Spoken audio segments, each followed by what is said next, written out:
ñu ngi nuyu ñëpp vraiment di kontaan di am contentement si ndaje mi waaye laata aussi ñiy dugg si mbir mi dina baax lool ñu nuyu kilifa yi nga xamante ne en l'occurrence mooy suñu leader emblématique yi nga xamante ni lu mu waxul kenn waxu ko fu mu jubulu ñëpp foofu la ñuy jubulu ki nga xamante ni bés bu nekk ñu ngi def lu ne pour faagaagal ko waaye si kattanu borom bi mu ngi taxaw tem kooku nag mooy kan mooy Ousmane Sonko ñu ngi koy nuyu bu baax di ñëw nag ak responsable yi fi nekk ñi ñëpp nekk suñu ginnaaw ay responsable lañ ay membre cellule lañ ñu ngi ci commission yi ñu ngi ci MONEP ñu ngi ci yeneen responsabilité te ñu bàyyi seen yiite yi yëpp ñëw toog fii di def point de presse bi loolu mooy firnde lan loolu mooy won ni ñun MONEP en tant que enseignant suñu rôle yemut lekk ci dem jël laakare dugg ci classe jàngale xale yi ba pare gën ci dem suñu rôle ça va au-delà de ça suñu rôle mooy lan mooy conscientiser masse yi nga xamante ne désinformation yi ñuy jot bos bu nekk nu ñuy def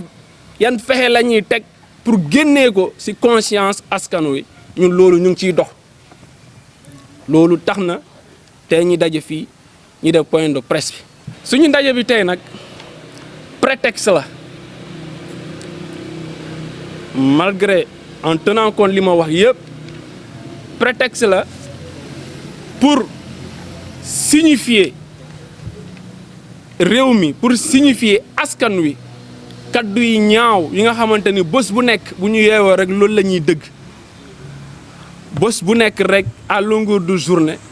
loolu la ñuy dëgg loolu wargar la pour ñun ñu leeral ko te prétexte la aussi pour ñun en tant que enseignant en tant que responsable ñu xool yan saafara lañ mën a indi par rapport yeneen actes yi nga xamante ni c'est antidémocratique ñuy gis ci landerneau politique ñëpp xam nañ ni suñu leader Ousmane Sonko bés bu nekk nag ñu ngi gis xam nga ñun am nañ benn habitude bi nga xamante ne président Sonko daf ñu ko jàngal mooy lan mooy lenn rek loolu la bu ñu ko déggee yi nga xamante ne déggaguñ ko mooy lan mooy Sonko am na doom loolu de tant que dégguñu ko moom foofu mooy paroxysme bi mais ñun bés bu nekk on s'attend à entendre plus que ça même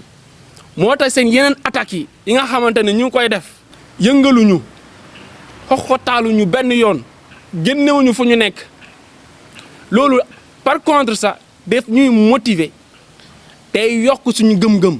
suñu taxawaay bi suñu xeeb bi da koy yokk bés bu nekk te ñu ngi siy taxaw chaque jour moo tax nag on a jugé nag du ñu yem si taxaw boobu noonu mais dañuy gën a wax ak askan wi ñu xam ne ñun ñu ngi fi suñu rôle bi lii la te dinañ ci taxaw ba mu jeex takk tout en tenant compte lépp li nga xamante ne ñu ngi koy def teg ko ci yoon ndaxte yoon lañ nekk on est dans un pays dans une république daa am nu muy doxe loolu dañ ko war a teg ci yoon ñu teg lépp ci yoon ñu doxal affaire yi léegi nag ñenn ñi nga xamante ne bëgguñu suivre dynamique bi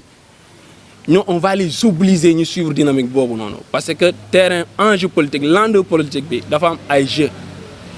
on n'est pas dans si jungle li nga xamante ni la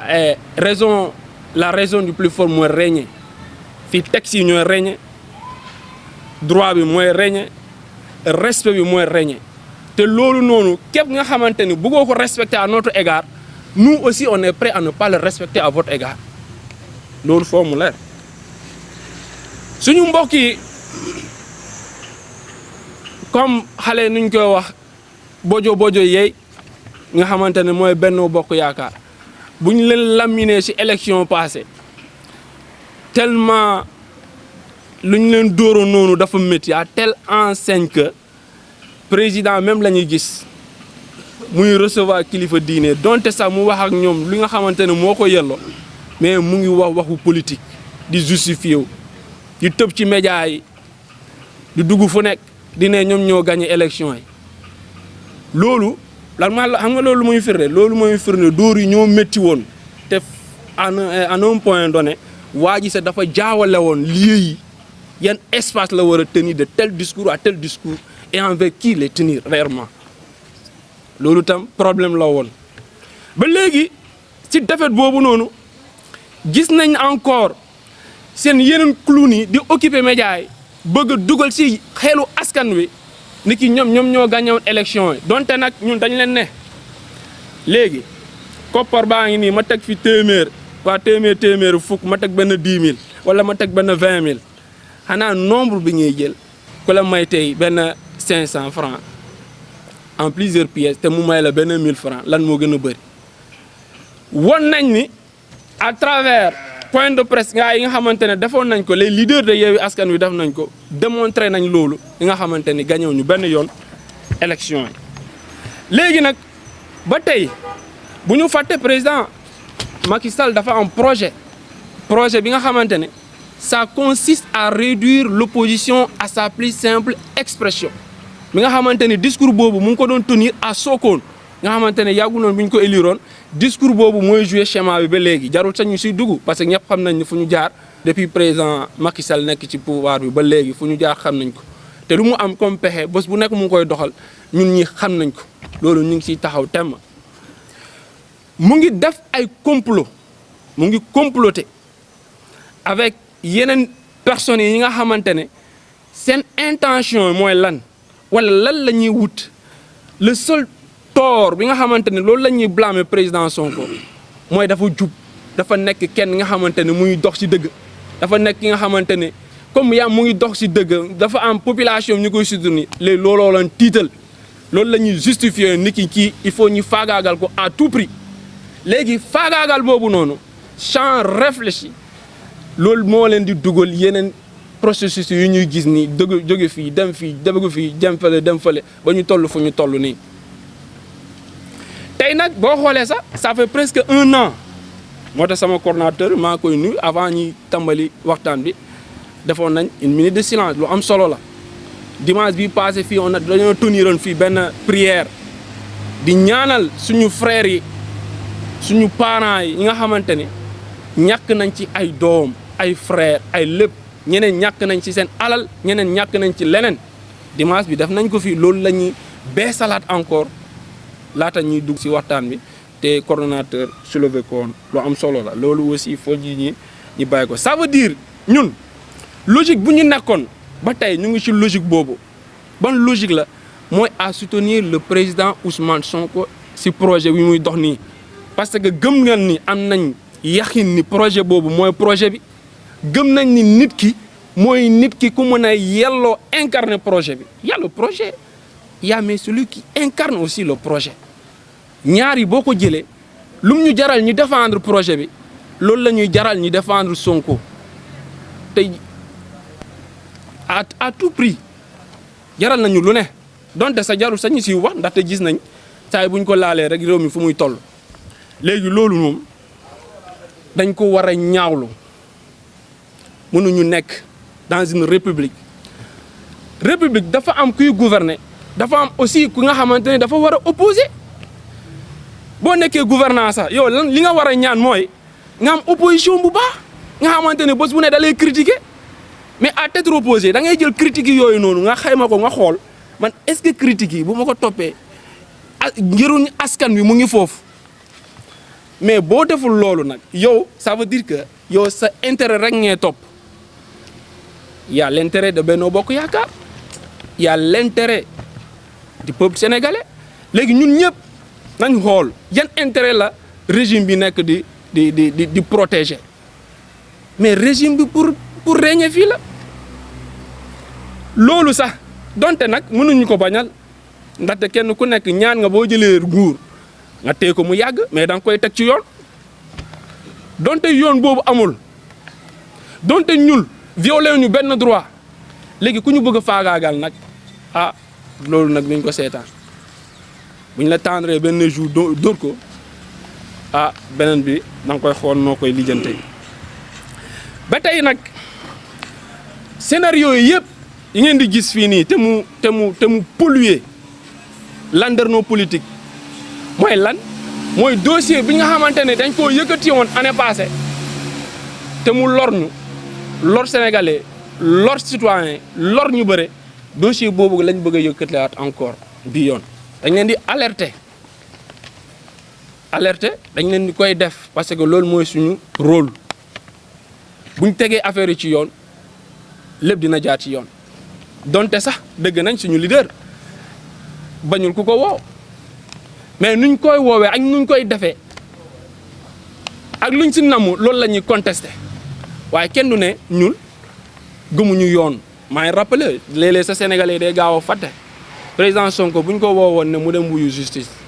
dafa ne boo leen lever sama immunité parlementaire bi ma dem boo leen ko defee 10h à 10h05 ma dem wuyu donc kooku kenn gënu ko gëm justice kon il faut pas que ces gens là ces pyromanes là ñu bëgg ñoo croire que ñoom ñoo xam justice ñoom ñoo ñu gën a respecter justice justice bi bu doxee ci yoon dinañ ko topp jàpp ci ña xam ne réew mënut a avancer te sans justice mais réew aussi bu bëggee désordre na bay justice bi rek bu boobaa raison du plus fort mooy régner loolu moo tax ñu ngi interpeller encore la justice sénégalaise nga xamante ne incident yi fi amoon ñoom mun nañu tere mun nañ éviter loolu yëpp su ko defee nga xamante ne ñun liñ ci gis mooy ñoom dañoo bëggoon éliminer président Sonko physiquement d'ailleurs et politiquement. physiquement jarul sama koy lim nga xamante ne loolu ñëpp gis nañ ko attaques yi ñu fi def suñu compatriotes yi ñu fi rey suñu éléments yi jigéen yi nga xamante ne fekk nañ leen seen kër def leen naka suñu noonu rey leen suñu convoi yi nga xamante ni saa bu génnee ñu ngi koy attaqué suñu sièges yi nga xamante ne ñu ngi koy saccagé loolu wax nañ ci mais l'élimination nag politique mooy lan mooy à travers ngeen baal ma ci kaddu yi si seen pexe yi si seen vraiment lu nga xamante ne teg yennwul maanaa bëgg éliminer un leader emblématique de renommée internationale nga xamante ne waxuma la Sénégal rek Afrique yëpp a ko yaakaar si seen affaire u caaxaan yi nii ñu bëgg ko éliminer loolu mënut a am li mieux serait ñu renoncer si projet boobu noonu buñ bëggee jàmm wéy ci réew mi ndaxte ñun ñëpp jàmm la ñuy ñaan te jàmm boobu d'abord mu ngi ci justice bi bu defee li ko war dara du ci am mais bu deful lu ci war nag réew mi nag du ñu bàyyi nag suñu Sonko nag gars yi ko caaxaane loolu duñ ko def benn yoon. tax na nag passeport am la dernière fois gis nañ ko mu brandir passeport am mu ngi yor passeport am gis nañ article bu mu bindee fustiger ñoom ñi nga xamante ne ñu ngi ci média yi bés bu ne di ci communiquer te alors que y a secret de l'instruction voilà ñi nga xamante ne mu ngi foofu ñoom ñu ngi koy violer bés bu nekk kenn déggu ci mu yàbbi ci bu def benn sortie rek ñoom ñëpp ñu trembler à telle enseigne que nga gis benn fan boobu noonu diw day gën juste pour indi ñu ne kenn nit la ñuy indi la ñuy tontu loolu nag ñu ngi koy ñaawlu te président Sonko nag épée de Damoclès boobu bu nekk ci boppam bi nga xamante ne loolu lañ bëgg a teg ci boppam ñu ngi leen di demander nañ ko génnee parce que loolu mooy suñu jàmm ñun ñëpp te ñun jàmm lañ bëgg ci réew mi. léegi mu dem nag waru garam lii la à travers des points de presse à travers yeneen articles yi à travers suñu communication ñu ngi nañ dénoncer li nga xamante ne yaakaar nañ du yoon te ñu ngi exiger aussi président Sonko comme ni ma ko waxoon sànq. contraintes yi nga xamante ne judiciaire yi ñoo nekk ci kawam ñu génnee ko ñu bàyyi ko mu dem liggéey parce que il n'a pas le temps